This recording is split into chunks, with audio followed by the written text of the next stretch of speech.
Dr. Jones, you have an important anniversary coming up in a couple of months, don't you? June 16th, 1997. Why does this day stick out in your memory? Carly Roberts told me that she was having our baby at that time. Did you ever have reason to believe that this was not your baby? As far as I knew, I was the only man in her life.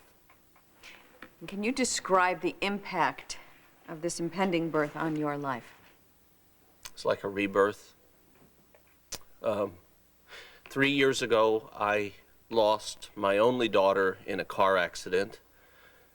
And we were lucky in a sense that her heart went on beating in another child, but my heart stopped. At home, my marriage slowly broke apart. And at the hospital, my life's work turned into nothing, just busy work. Really, my entire life became about grief. It's just a full-time job, no time off. But all that changed when Miss Roberts told you that a new child was coming into your life, right? Yes, because I felt like I had been given something that I hadn't had since my daughter died. And what was that? Permission to live again. Now, even though the baby wasn't due until January, the prospect of his arrival changed things for you overnight, did it not? Yes. My home, like Carly's body, was preparing to receive a new life. There was baby stuff everywhere. There were clothes and toys, layette, a crib, a baby-sized tub. You were planning to move into a larger place, weren't you? Yes, I looked for houses all over Port Charles because I wanted a yard, and I wanted a safe street, and I wanted a big window in my baby's room so that he would always see the sunlight, and he would see things growing. You looked after his mother as well, didn't you? Yes, I did. I monitored her condition round the clock. I tried to see to it that all her needs were met. It's ridiculous. He had me working at GH all the way up until the last minute. I was lucky I didn't have Mike on a coffee break. So, in short, you lived the life of an expectant father. From the moment that Carly told me I was one. And some people, they fall in love with their children when they enter the world. Some not even then. But I loved Michael. I loved him long before he ever drew a single breath. Aren't you going to object or something? So, Carly saw this emotional earthquake. One more minute of this and I'm going to be on Tony's and side. She still never An objection is going to make us look like the heavies. Not once until, well, we broke up in December. And that was the first time that she told me that Jason Morgan was the father of our baby, her baby.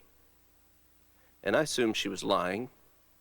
And it actually wasn't until the baby was born and I saw that our blood types were incompatible that I finally realized that Carly was actually telling the truth.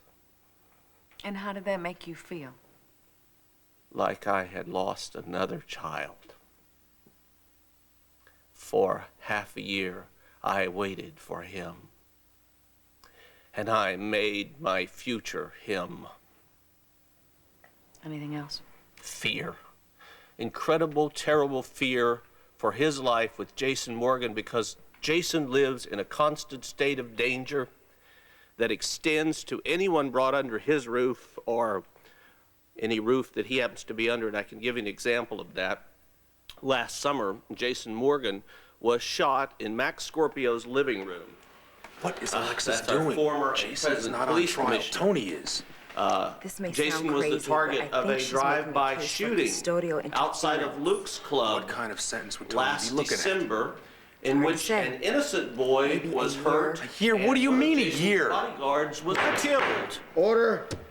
Miss Jensen, a little decorum on your side of the aisle, please. And You may continue, Counsel. Thank you. that, just let me finish, Go ahead, please. please. That brings up another thing, which is the bodyguards all around him.